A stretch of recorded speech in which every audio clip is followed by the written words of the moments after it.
Hello. Hello. Yeah. Okay. All right, it works. Good. Can you guys see me? Yes. Yes. How are you? Good morning. Morning.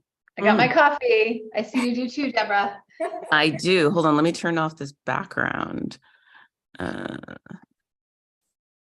Otherwise, my head's going to keep disappearing. Okay, right on time, man. So let's get started. A very warm welcome to all our participants who've joined us for this first talk in this series of the Digital Communication Series as part of the Center for Management Communications talk series. As you can see, we have two very, very interesting speakers in today's discussion. And I'm just going to introduce both of them. The first one being Debra. Debra is a former journalist. She has worked as a fashion and culture editor, as a columnist with the St. Louis Post-Dispatch. She has then worked as a communications and public relations and social media manager with UC San Diego's Extension. And she now works as a strategic communication and engagement manager with UC San Diego. Around 20 years of experience, Debra has been an award-winning multimedia journalist and columnist with expertise in internal and external communication, skilled and highly motivated content marketer and media relations professional, adept at social media strategy, public relations, video production, and she mentions in her LinkedIn profile, very good at asking the right questions. Welcome, Debra, and a very warm welcome to you from San Diego. Debra is joining us from San Diego. Thank you. Our other panelist and a speaker is from the industry, Jessica Jensen, also we call her as Jess, is the Senior Director of Marketing, Digital, Social and Community at Qualcomm. She was also in the San Diego area, but she's now in Portland and she's joining us from Portland. So both of them are joining us from the Pacific time zone, and we really appreciate you getting up at 4:30 in the morning to make this panel discussion a very lively and enriching one. Jess has been, working for different brands. She started off with being an associate brand manager for Nestle, and then she worked as a digital marketing manager with Adidas, senior marketing manager for Microsoft, and she now has been for the last 9 years and nearly 10 years working at Qualcomm, where she is, having this eye on making an impact with this 20-year career that she has in digital marketing, social strategy, and executive communication across B2C and B2B audiences, having worked inside these big four Fortune 500 brands, as she mentioned. So a warm welcome to both of you, and we're really looking forward to an interaction with both of you through this panel discussion. I want to inform my participants who have joined us in large numbers for this webinar that we are going to have a discussion first with the panelists for the first 35 minutes. After which we are going to take questions from you. So please keep posting your questions on the chat window. We've also received a lot of questions from you through the registration form, and we are going to take those questions as well and see that we try to cover most of the questions that are addressed towards the panelists, as well as towards this topic, which is strategic communications in the digital era. And tell you a little bit about the Center for Management Communication at IIM Bangalore. This is one of our focus areas. The digital communication on social networks is one of our 4 focus areas, the other being sustainability and communication, health and crisis communication, and communication being a continuous learning exercise. And this is the first in this series of panel discussion on this digital communication topic. So while I was going through the profiles of both of you, Jess and Debra, what struck me was both of you have had a similar kind of starting point, after your graduation and entering into the space sometime maybe in 2004-5, where things were just starting to take off on digital communication on platforms. So you must have really had to, learn the basics and, try to understand the network as it evolved, how the landscape evolved. So if you could touch a little bit upon your journey and how you got into this aspect of understanding and making sense of how strategic communication takes place on digital networks. We'll start with your opening remarks and then we'll dive into the discussion later on. So any one of you willing to start first? Well, I'll go first. Sure. And thank you for inviting us for this. I'm really interested to talk to Jess today and you as well, and field some of the questions. I know we won't be able to get everyone's, but it should be really interesting. As you said, I started my career about 20 years ago, a little over 20 years ago, in newspapers. That was my chosen field, which is just another form of communication. I've discovered there's a little division, I think, growing, starting in newspapers, because that line between public relations and print is a little sharp, and there tends to be very, very strong personalities on both sides. But having gone over to the other side, I see that they really do work in tandem, and gives me a different perspective. I wish I'd had that while I was in journalism. But I've done a little bit of everything, mostly in print, but a little bit on air, television, radio, behind the camera, covering education, business, retail, fashion, and culture. And one of the great things that I think that has helped me with moving on to communication is just being able to talk to a bunch of different people and different personalities, and managing that in a way that is thoughtful. It's kind of hard to, that's the most difficult part of our jobs. And I don't know if Jess will agree, but it is really trying to figure out what people are looking for, what goals they're trying to solve, because we can all write a letter, we can all write, some form of communication, but that doesn't mean that we know the best practices for what that particular mode of communication can do. And I think a lot of people are like, hey, I want a press release. And you're like, do you actually know what that's for? Which is definitely a targeted medium. And sometimes what they're asking for is a posting, or they're asking for a letter that goes out on from somebody else's email address, or they're asking for a social media post or something like that. But, through the years, making that switch, I think that's been the hardest thing. In newspapers, you know what you're writing. You're writing a news story. In communications, you're trying to figure out what is the best way to get this message out. Like, who are we talking to? What are we telling them? Why do they care? And we all know that not everybody cares about everything. And so you have to be really, and especially everybody's busy right now. If anything that happened with the pandemic, we can have all the time in the world. It doesn't mean we're going to read everything that comes across our desk. It doesn't mean, you just don't have time. I can't tell you the last thing I got from my alma mater off the top of my head. We definitely compartmentalize. I can tell you what my HR department said when they changed how we get paid through our emails, our payment system, because those are important messages. And so finding the people who need to hear your message at a certain time is a really big factor, I think, of digital communication.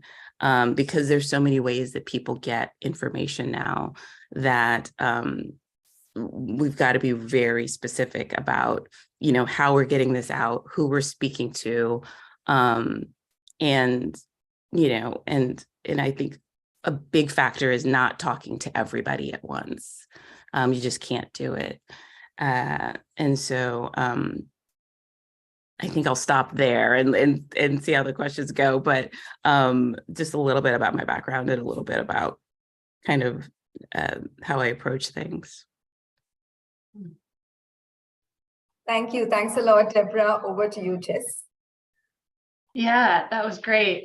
First of all, Deepti, thank you for having me. And Debra, already, I think we have so much in common. I completely agree that knowing your audience and then not being afraid to curate and cater the way in which you're communicating, whether that's the language that you're using, the imagery that you're choosing, the platform that you're on, the time of day. There's so many different levers that we're fortunate in digital to be able to pull. But to really think about it as an audience first exercise and identify kind of what their need state is or what's in it for them. And completely agree. That's been one of the aspects of my career that has been really interesting, because as Deepti said, I've worked for a few different brands, all of which were consumer facing up until Qualcomm. And now Qualcomm is foraying into the B2C space as well. But, unlike Nestle, for example, where, consumer packaged goods company is really talking to a general population, right? Gen Pop is sort of the audience, which is effectively everybody. Everyone may need or want chocolate at a given point. And to a degree, things like Microsoft products, I was in the Windows division, I think it's, it had like 95% brand awareness worldwide. I mean, just an insane level of awareness for those brands, of course. And most of us use some sort of Microsoft product every day. Those are really, really broad nets that we had to cast. And so then there would be teams within teams that would be specifically aimed at different audiences, like the student population, or a parent population, or an enterprise decision maker. Qualcomm, when I first got here in 2013, was definitely very much more B2B. And I think in some ways it can make the job harder as a marketing or communications leader, but it can also make it easier. And the reason I say that is we're not talking to everybody. When you're thinking about a B2B product, we definitely are more specialized and segmented in terms of who we're speaking to, and probably even the way in which we're speaking, because there's a kind of an assumption that there's a level of understanding and deeper knowledge that they have about the product or the service. But in other ways, you have to be more creative, or we have to be more creative, because the brand awareness for Qualcomm is far, far lower, especially when you cascade out to a broader audience. So we have to, well, I'm sure we'll talk about it later, when we think about kind of that marketing journey or that funnel from the very top of awareness down to advocacy.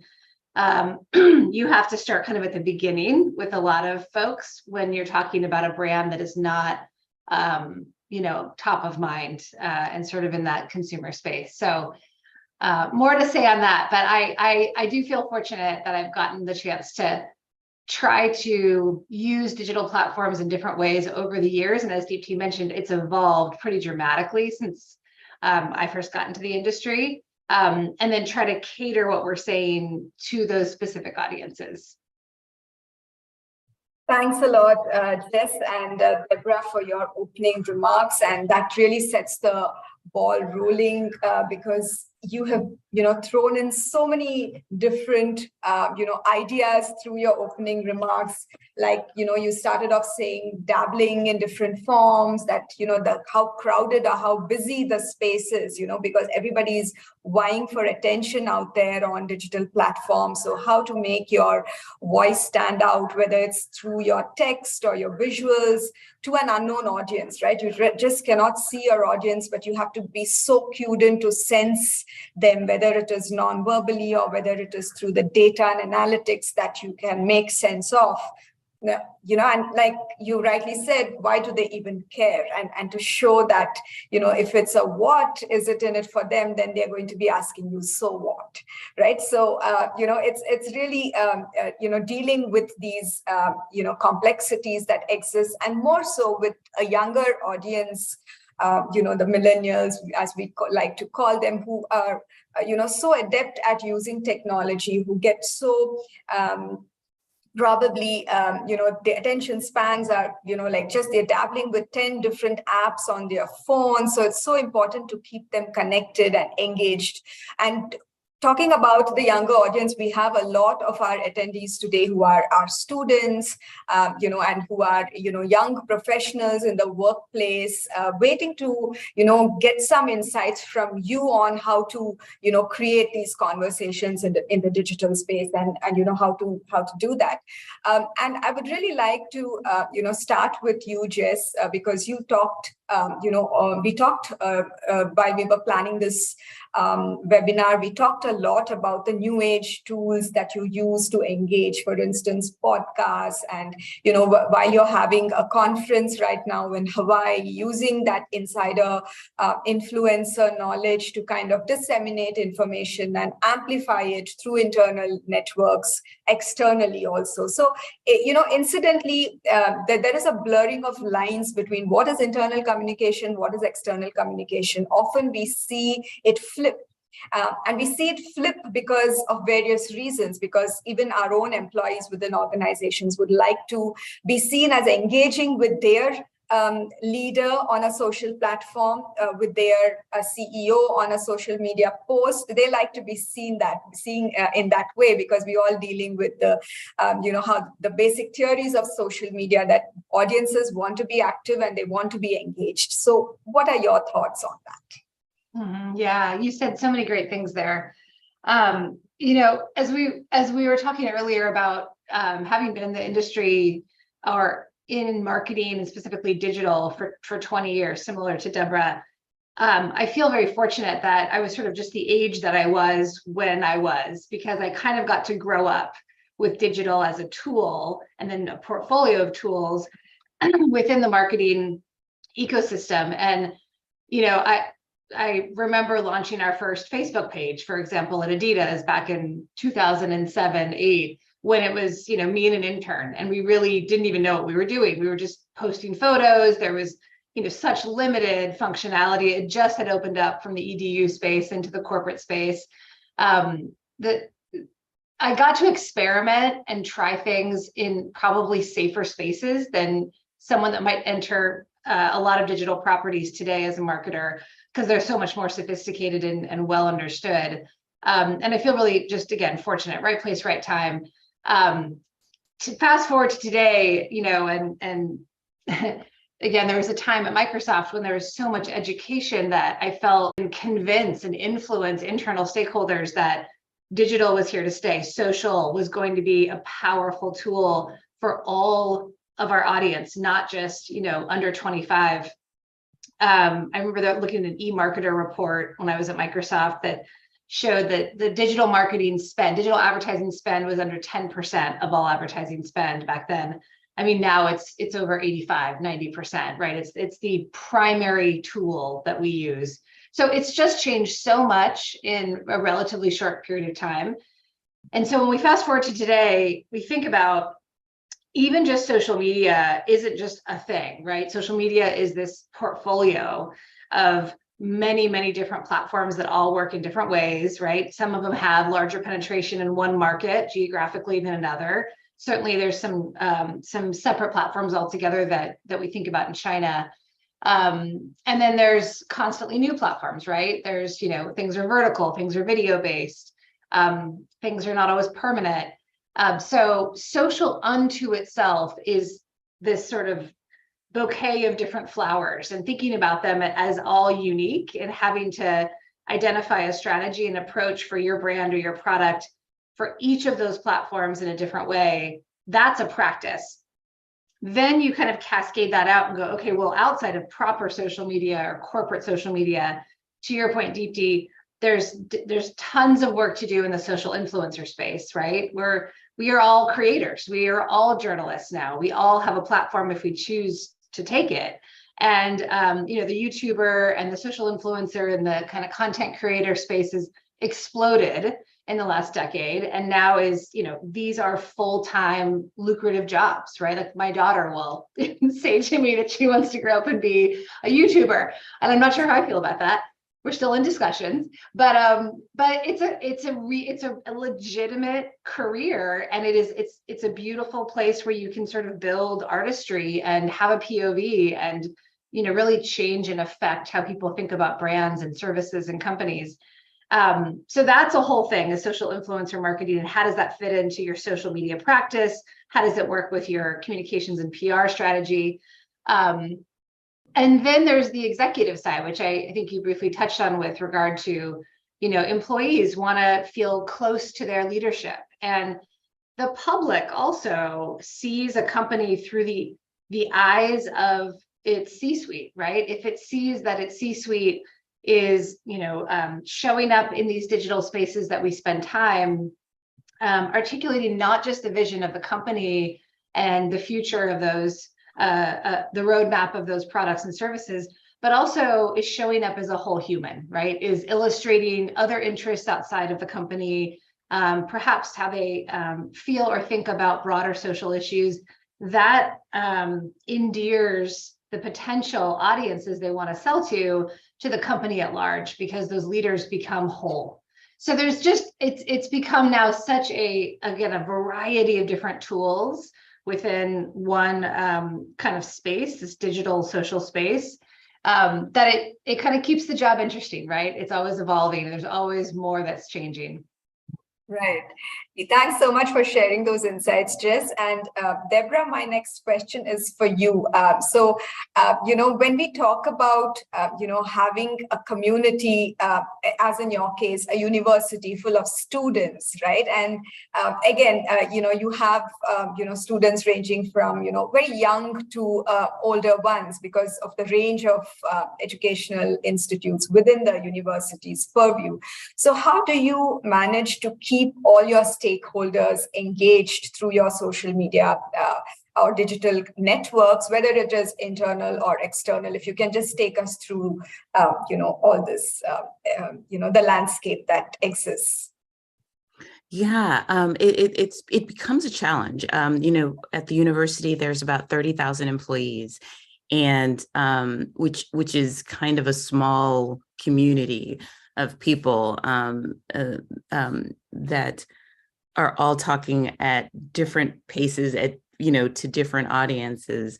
We have, you know, a number of different schools, and I think, speaking on what Jess was talking about, we have a lot of our leadership that are now part of this, you know, sort of influencer community, in a way that I think universities and corporations have never had to talk to and interact with an audience before. Before it was like, okay, the corporation is sending out this message. I think what people expect now, well, what they absolutely expect now, is that when they want to talk to you, they want to talk to you, and they want to know what you're up to. They want to know what your thoughts are. And it could be on anything, not just related to business, but, you know, just, you know, even related to philosophy. We know by many, many, many bad examples of corporations and people getting into trouble because they've said something that was counter to the spirit of the organizations that they're a part of, or counter to what the perception of that organization is. On, like, if you looked at, you know, UC San Diego, what we put on our LinkedIn pages are very different than what goes on to our Instagram. And that starts to begin to show you the difference in the audiences. They're just different people who want different things. Sometimes they just want a really nice picture of the pier over the beach, and they want to know, you know, maybe if it's a special day, or they want to know about your pets on campus. It can be very exciting. And then there's another part of the community that wants to know what the research, what new research you're breaking, the fact that you know, we've got some great award winners studying the microbiome and how the various viruses are affecting society and things like that. So there's, I think once we figure out within each platform what kind of resonates or what kind of messages we can tell, there's only so much space that you have on Twitter. But our researchers tend to do really well on Twitter because that's where the rest of their community is. It's a little easier internationally, I think. Many of them, they can promote the work that they're doing. They can even develop partnerships. I mean, people who are associated with an organization or a collection of researchers in a certain field tend to group together. And so when one person mentions another person in a tweet, it's very easy to click on that person's name, go to their profile and go, oh, this person is doing, and it's amazing to me that we have rock stars who are studying atmospheric ocean science. I mean, it's so niche. But when you look at the world population, there's a significant population. Our chancellor, Pradeep Khosla, he is on LinkedIn and he manages his own LinkedIn. I actually didn't think he managed his own LinkedIn. Don't tell him. But I figured somebody else was doing it for him because I thought, oh, he's busy. But that is one of the things that I think leaders are expected to do. My direct supervisor, who's in the vice chancellor's office and vice chancellor of research office, were also like, should we be on LinkedIn? Should we be posting? And, and it was this conversation of when they go to events, is she taking pictures? And yeah, I was like, these are things that people like and expect, and the people who are your peers are going to appreciate that kind of interaction. So, and that extends to students as well, to kind of touch back on your initial question. I think the students are much more interested now, or expect a higher contact with those officials. And so that has changed how that information has to be presented. Yeah, thanks a lot, Debra. I think one important aspect definitely is about this concept of leaders managing their own handles and managing their own accounts rather than outsourcing it to an external source and, just being in control of things there because of the fact that anything, even a wrong tweet sent or the context misinterpreted could spiral out into a crisis, which brings me to my next question about, the evolving of a crisis itself on social media and how is that dealt with? If both of you can bring out a few examples, of your previous workplace or current one on how to really, show that during a crisis or uncertainty, why it is important to be on the digital spaces and how organizations should be thinking about making the best use of this real-time network, because to avoid this concept of misinterpretation, misinformation, and kind of give a very credible and an original source of information rather than letting someone else do it for them. Mm-hmm. Yeah, I'll jump in. I don't deal with crisis comms directly on my team, but certainly we are the eyes and ears on social. So if something starts to bubble up, so for example, what's been happening recently with Elon on Twitter, obviously, I think everyone's got eyes on that for many reasons. But, we need to have a POV. So if Twitter, takes even more of a left turn, if the platform itself stops functioning properly, when you eliminate half the employee base, that's a real threat. What are we doing? What are executives doing? Are we pausing? What if someone hijacks one of our executives' accounts? What's our protocol for that? So we're starting to think about that now, just considering what's happened in the last couple of weeks with that platform in particular. But I can go back to an example from my Adidas days that's just transpired recently. Probably a lot of the folks on the line are aware of Kanye West and the partnership that Kanye West has had with Adidas. And I was colleagues with and friends with the gentleman that really brought him into the company and developed that partnership. He was I'll give him a lot of credit. His name is John Wexler. He was the first person to really teach me and open my eyes up to social influencer marketing in the early days. And over time, after I left the company and moved on, he continued to fortify and build that relationship. And then we saw, what came out of that, which was very lucrative for both parties.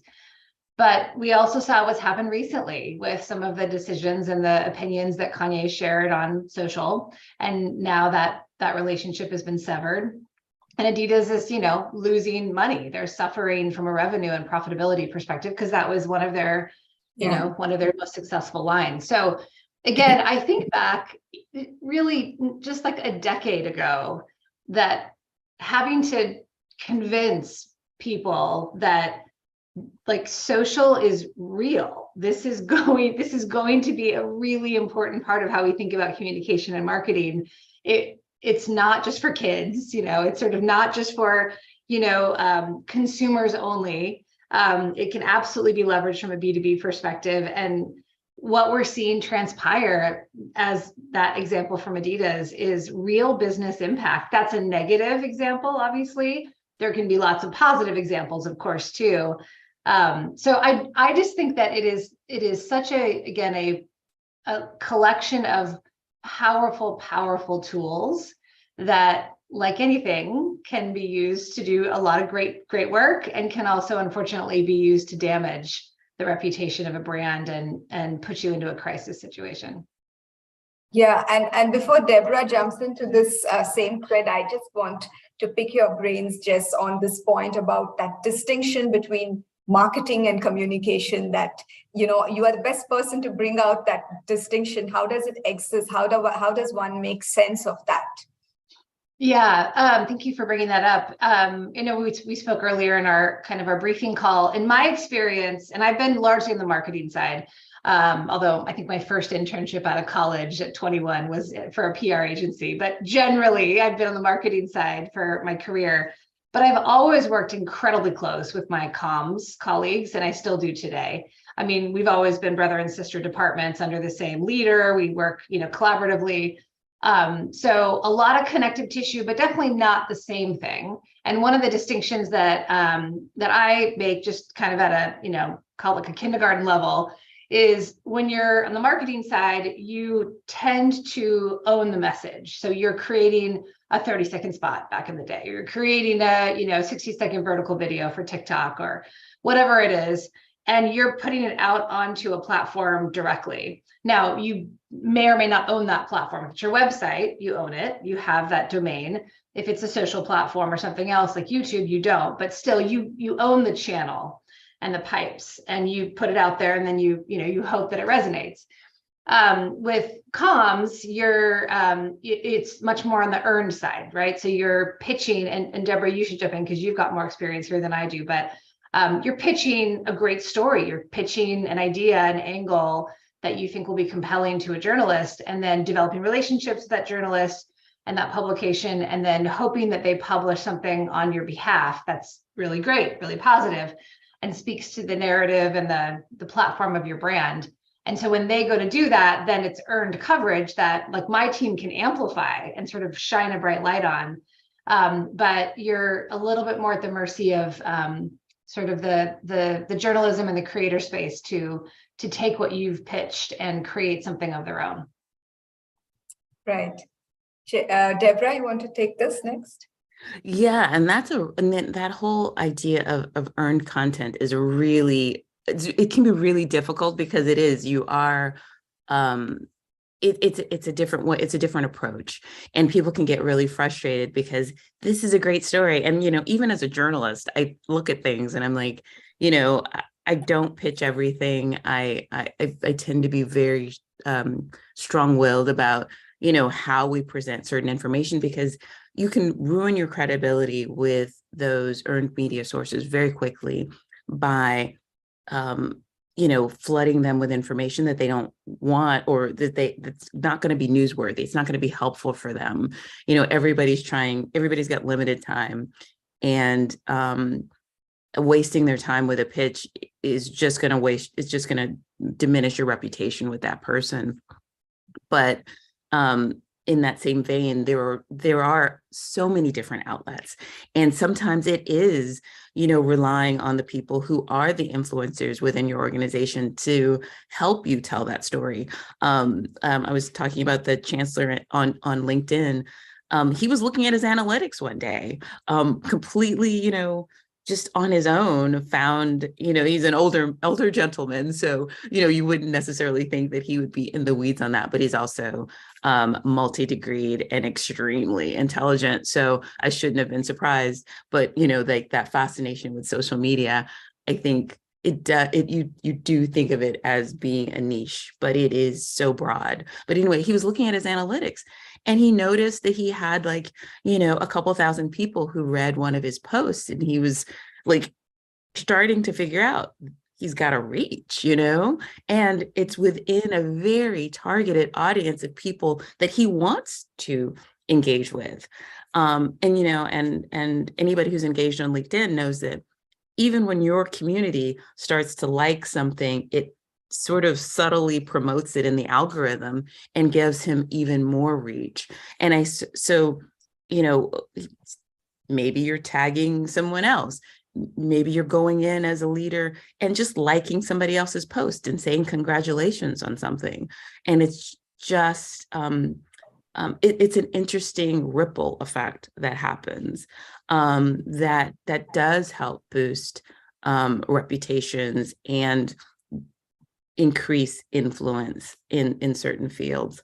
It also means that you can do a pitch in a very different way. You can do a pitch by just talking about something great that's happening at your university on your Twitter or on your LinkedIn post. And now your audience might also include those media sources that you're trying to reach.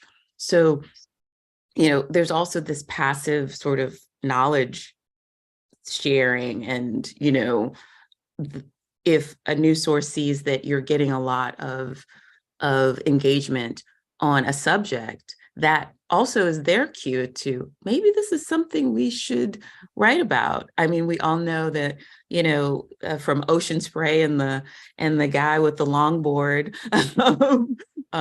cruising down the street, that brand just got all of this great free publicity because that story was on every news story, every major news source.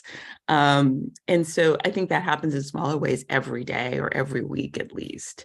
And I wanted to say something about your initial question about issues management when there's a crisis or situation that needs to be managed. There's a whole new level of things that need to be addressed because you have these duplicate accounts, which is what happened with Elon and with a lot of Twitter accounts that look very similar to official brands. And it is like playing whack-a-mole. And if you've ever played that game, it's like this game where something pops up and you have to smack it with a stick. Anyway, long story, but I realized I just made a cultural reference that maybe half this audience does not get. But you just have all of these different dupe accounts popping up, and there is you have to make a very strong statement on your platforms that this is official, and with as much veracity as you can. Distinguish yourselves from, because when they start to search, they're going to find the wrong account and they're going to be confused. So it's even more impetus to make sure your content is extremely well done and thoughtful, and that your presence is very well branded, which is why Jess's teams are probably very valuable with those bigger organizations. Right. Very interesting. I think we can now take a few questions after, since we've been, around the 40-minute mark. So let's take a few questions. I have posted a few questions for you on the chat. Any one of you wants to pick up one of these questions or the ones sent to you earlier, please feel free to pick a question and just talk about it.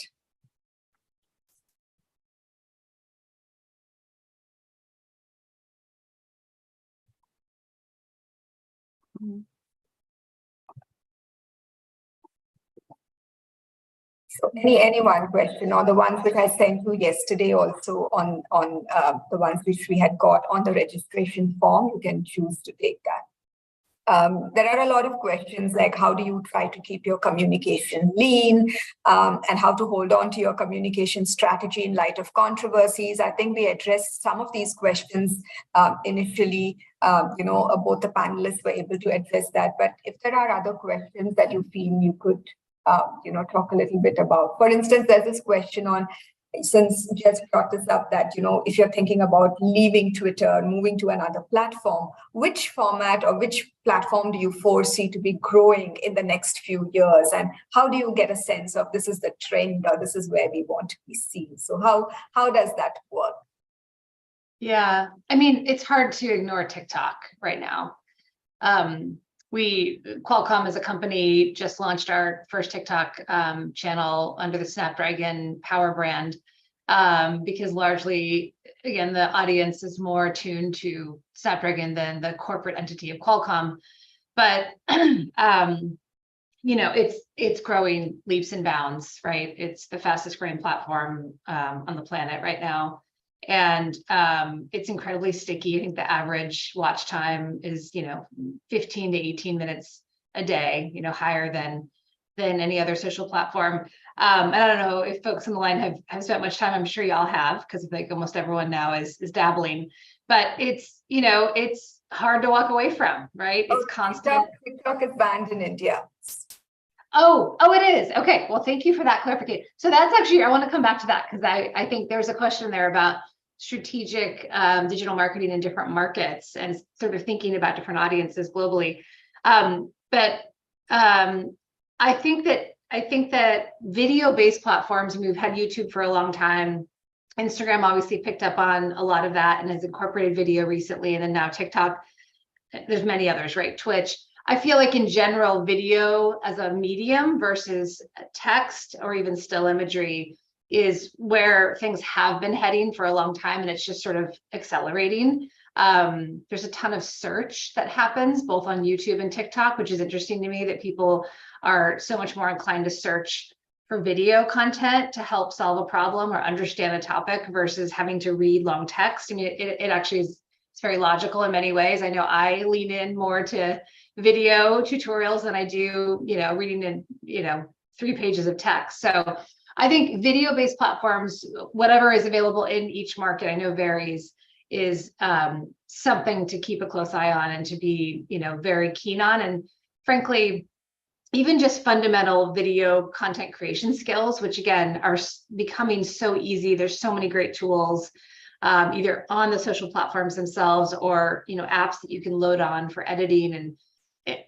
if I was to hire someone now out of school, I would look for someone who's eager to be a marketer, but also if they've got some fundamental content creation and video editing skills, like that's a bonus. That's something that would be really valuable because so much content has to be created so rapidly now on the team, that we need people who can kind of straddle both the strategic and the planning side of things, as well as the content creation side of things. Right, that's really insightful, to think about it, because we thought about managing this thought process. Debra brought that up initially, right? So when you think about how information is processed, and you think about, the audience loving the video format, it really talks about how our brains are getting, attuned to process both the imagery and the visuals and the sound and the text while, letting that information trickle in. So that's very insightful, to think about the format itself being, something new in terms of being trending in that sense. And there is this other question where, the question is about, is it imperative to have a social media presence? I sometimes find that brands don't really need to be on social media, but they therefore struggle to create relevant content. That's actually a really good point, because there is that knee jerk where, why is why is your local, I'm trying to think of something that wouldn't normally be on social, dry cleaner or something on social media. You're going, well, what do they have to say on Instagram? And they all are marketing opportunities. They're all ways that people, like, I have friends, and when I propose going out to a restaurant, they go to Yelp. They're like, okay, let me see the menu. I'm like, why don't you go to their website and look at what their menu is? Nope, I want to see the photos that other people have posted. They'll go to Yelp, they'll go to Instagram. Like, they'll look at the pictures of the food to go, that doesn't really look, I mean, it's a very different way that people interact with the brand. And so, if you're a restaurant, I would absolutely say you have to have an Instagram. You have to have, a presence on Facebook, and you have to have a presence on some of the major social media, even if you're just posting, this is our menu item of the day. For a university, you wouldn't think that a professor of microbiology studying the gut biome would be on Twitter and Instagram, but they are, because when people are like, hey, I wonder, they'll see somebody at a conference, they'll see somebody as they're looking up journals, and they'll go, I wonder what else this person has done. And they immediately grab their phone and they do a little search. And the first thing's going to come up is either going to be your LinkedIn, your Twitter, your, one of your social media platforms, because they just trend very high in algorithms. And so if you're not there when they're searching, they're going to get frustrated and they're going to forget about it. If you're there, they'll go, maybe I'll follow this person.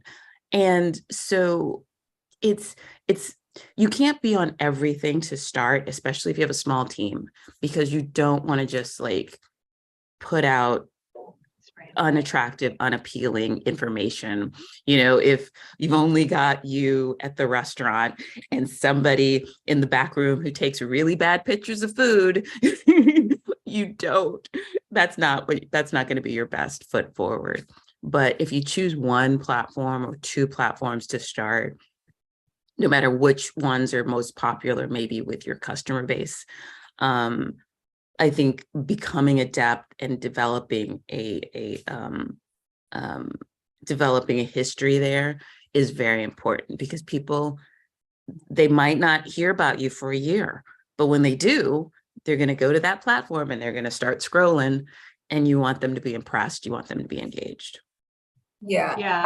I'll build. Yeah. I was just going to build a little bit on what Debra said, if that's okay, Deepti. I agree that as a business, it's vital that you pick one or two platforms. I completely agree. Don't just say, I'm going to do everything everywhere. Again, we talked about that at the top of the hour, right? Like, customize your message to the audience and for the environment that they're in. But it's almost, to me now, when I look up a business and they have no social presence at all, it causes me pause. It's almost like not having a website. So I don't think you have to be everything to everyone. In fact, that's probably not a good strategy, but you do need to think about one or two spaces that make sense for you. And I think, again, going back to the discussion we had about the C-suite and leadership being the face of a company, and showing up as their whole selves, or at least more of their whole selves than maybe they historically have. I think it's the same opportunity for quote unquote, less sexy brands to do that. So I'll give you an example.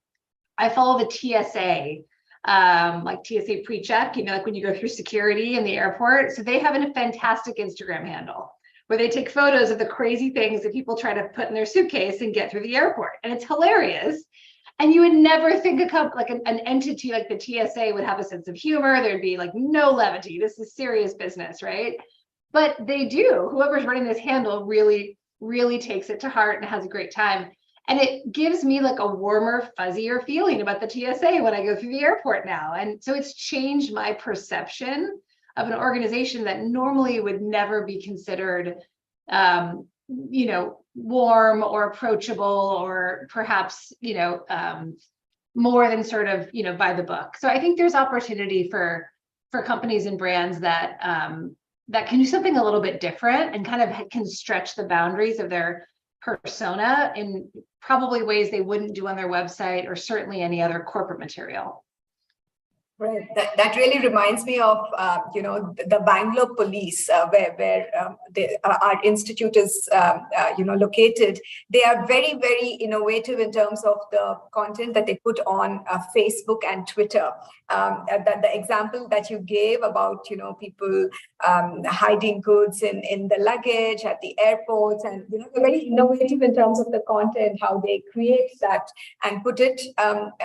And the idea is to also, not only nab culprits, but also to give a sense to the community at large that we are watching you, and this is how we are also careful about you being a law-abiding citizen. So it's very interesting to see how different organizations, whether they are government, non-government, or business organizations, using digital platforms to create that messaging that they want to send out to their stakeholders.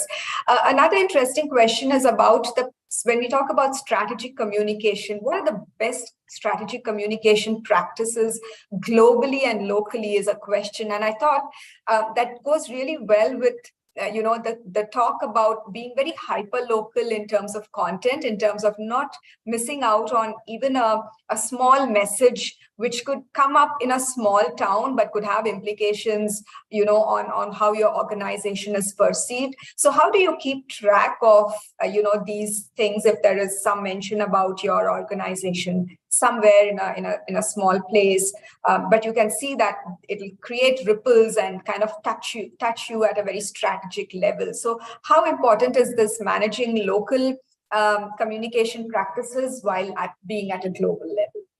Mm-hmm. Yeah, I'll jump in on that. There's never any way to know all the things that someone is saying about a brand. There's certainly great tools now, social listening tools, which get better every year in terms of their ability, not just to look for keywords, but also to understand sentiment. Sentiment's always been the rub, right? Most machine-based tools can't understand sarcasm, for example, but it's getting better and better. AI is helping with that, right? So there's lots of tools to kind of keep your, thumb on the pulse of sort of what are the conversations and what are the themes that we're seeing about our company, or again, our leadership or our product portfolio. And then you can sort of share that intelligence out. So we, for example, have a digital intelligence report that combines the trends we're seeing on social platforms and then the search combinations that people are looking for that are relevant to us. We bring those together and filter them by our different BUs, and then we share those quarterly with our BU product leads to say, hey, here's kind of the pulse of what people are searching for and what they're talking about on social. We can do anything we want with this, or we can do nothing, but let's just be aware that this is kind of what's happening. But I also wanted to touch on just the kind of global question. And so again, thank you earlier for the correction, the education on TikTok. It's such a great example of how there are so many platforms and they vary wildly in terms of their usage market by market. And again, I mentioned China earlier, an example a few years back, I remember kind of discovering that on some of the video-based platforms like Youku over there, you could send money to the content creator. So whoever was on the screen, and then often who was behind the screen producing it, if it was two different people, if you liked what they did, you could send them, like, it would be like pennies. I mean, it was just little small amounts of money, but they had sort of an account that could collect commerce for just being who they were, really. And I remember thinking, like, sort of sociologically, like, that's fascinating that someone would just sort of send money to someone because they just like them. They just like what they're doing. Because they don't have to. They can still watch the content for free. There's no like need to send money. But now we see that on Twitch, right? So largely a gaming platform, but expanding into a lot of live streaming. Those content creators also now have the ability to collect sort of contributions or donations, if you will. And so that's extending into other platforms where that's become a behavior we're seeing more at a global level.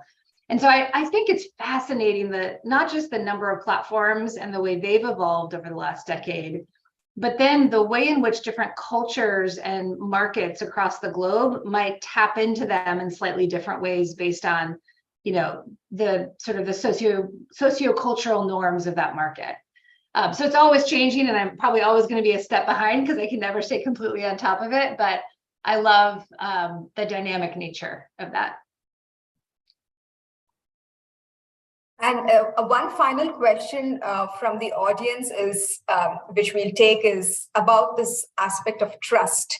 That whatever is on social media, on digital platforms, is it easy to trust that message? And how can organizations, how can companies gain the audience's trust and engage with them on this digital sphere? So I think we'll end the panel with this question about trust and about engagement.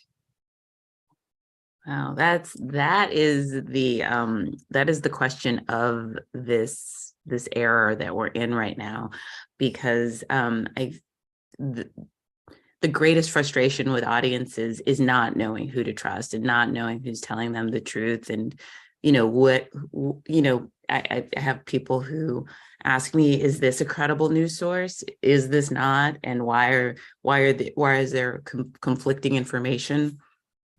As a former journalist, it really becomes frustrating because I know the work that goes into the major news organizations and making sure that those that the information that they present is highly curated and verified. But there is this very quick-paced era that we're in that creates a lot of errors.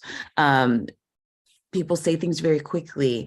They see something, people are interacting with it. They want to join that wave, and so misinformation kind of accidentally leaks in and permeates. So it is difficult to figure out sometimes who to trust. I think your most trustworthy people are going to be the ones that are well-versed in those fields. So each organization that establishes their personality, their basically the lane that they're in, becomes the expert in that field. I think brands do themselves a disservice when they start to blur those lines and go across this way and that way. I follow a lot of food bloggers and a lot of food people on Instagram. I love watching it. But, like if one day I was watching somebody, preparing, a quick meal and they started talking to me about politics, I'd be a little bit skeptical, and vice versa.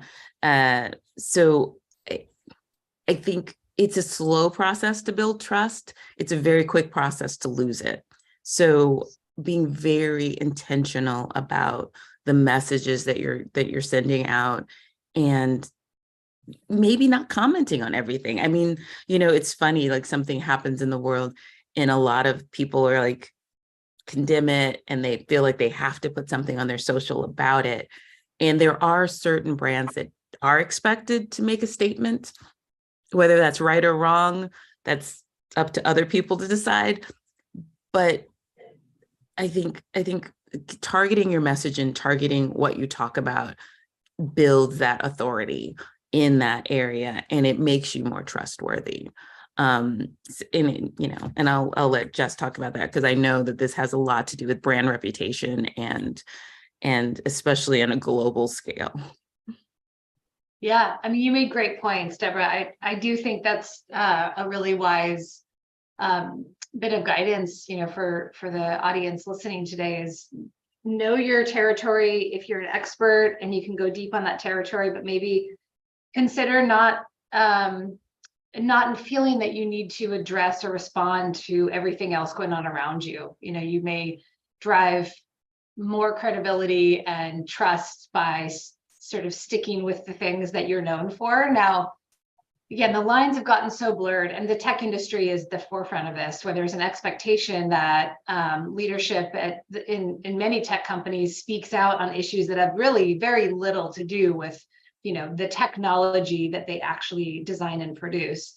And so I find that really interesting. I actually, in some ways, I think it's less of a marketing per se issue in the traditional kind of corporate marketing sense. And it's almost become more of an HR recruiting topic, where, again, the generation and the generations behind me, but I can relate to this myself, are looking at the statements and the opinions that leaders are making and saying, is that a company that I want to align myself with? Like, the way that they speak or the opinions that they share could help me decide if I want to actually respond to a recruiter who's reaching out to me for a job at that company. So I think it's a really interesting kind of HR sort of topic, because, there's a lot written about sort of corporations have become, so to speak, almost like churches, which is a whole different discussion to have. But I think it's a really interesting one where, like, we don't have these community centers and connections that maybe were the case back in like the 50s, 60s, 70s. We've evolved to be so work centric. And this is maybe a more of a Western cultural norm, but that we expect more from our place of business than we ever have before. We expect community and connection. We expect, we get benefits, we get value, self-satisfaction, like relationships, friendships. So many things come out of that one part of our life, which is precarious in some ways, right? But because of that, I think it's become more paramount in the last 15 years that we have this respect for sort of the senior leadership. So it's a really interesting topic around trust and around which territories companies need to play in or should play in when they think about the future talent pipeline. Right. Very, very interesting thoughts coming out from both of you. I think for me, the takeaways were, the way you beautifully visualize social as a bouquet of different flowers, and how that bouquet comes together when you present those flowers and how you arrange those strategically. And also, be aware of the hijacking of a platform, know your territory well, and that this is a set of collection of powerful tools.